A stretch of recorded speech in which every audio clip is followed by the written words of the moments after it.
Purdue's first date in the Big Ten tourney saw them run into a hot Ohio State team. Buckeyes forward Kyle Young had the hot hand in the first half. He scored 18 points in the first 20 minutes. Purdue's deficit at halftime was 49-31. The Boilermakers would make a surge in the second. Freshman Jaden Ivey leading the comeback once again. He converted on back-to-back three-pointers that would cut the deficit to 10.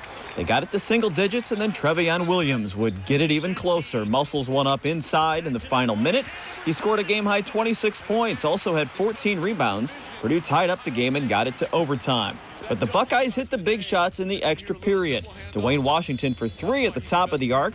OSU makes it one and done for Purdue here in Indy for this week. The Boilers will have to wait now for their NCAA tourney seed. We just stuck with it in the second half, but overtime, was a killer. It just shows, we still got more work to do before we get in the NCAA tournament. Ohio State will face Michigan in Saturday's first Big Ten semifinal.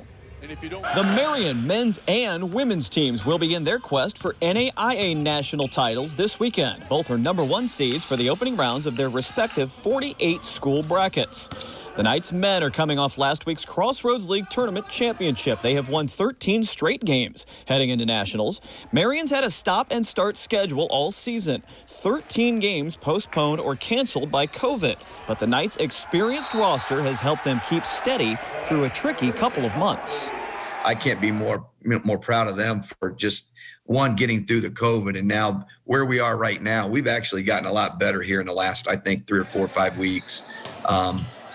With what we're doing, and I feel really good about that. Before the season even started, we really talked about, establishing a great culture, because we obviously have the pieces to play well together and be a successful team, but we knew that if we had a strong culture, we could do anything, and I think that's really why we've had such great success this year. The Marian women had a 20-game win streak snapped in the Crossroads Finals, perhaps a bit of a shock to the system.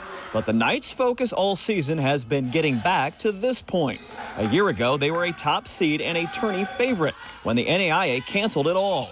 The Knights women will host their opening pod this weekend. We didn't even know if we were going to get to play, so we were kind of blessed to be back playing, and we kind of took it from last year, our want to play. So we were just blessed to be there, blessed to play. They're just hungry, because not that we ever thought that we were invincible, not that we ever thought that we were never going to lose.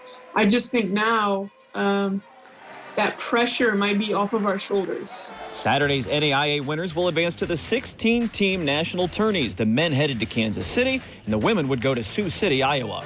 Brad Brown, WRTV Sports.